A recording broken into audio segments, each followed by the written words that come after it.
আজ Indian secular ফ্রন্টের ডাকে শিয়ালদা থেকে আরজিকর অভিমুখে শ্যামবাজার পর্যন্ত একটা প্রতিবাদী মিছিল ছিল। আরজিকর কাণ্ডে ব্যর্থ এবং প্রিয়াঙ্কা হাসদার খুনিদের গ্রেফতার করতে ব্যর্থ, পুলিশি অরাজকতা, পুলিশি নির্যাতনে খুন, স্বাস্থ্য ব্যবস্থায় যে তলানিতে চলে গিয়েছে, আইন শৃঙ্খলা রক্ষা করতে ব্যর্থ রাজ্যের পুলিশ মন্ত্রী ও রাজ্যের স্বাস্থ্যমন্ত্রীর পদত্যাগের দাবি নিয়ে আমরা এক প্রতিবাদী মিছিলের ডাক দিয়েছিলাম।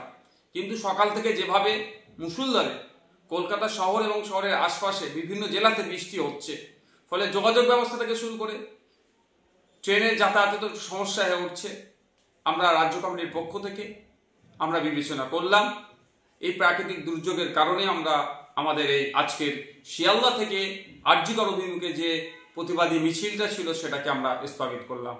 অতি শীঘ্রই পরবর্তী তারিখ আপনাদের জানিয়ে দেওয়া হবে।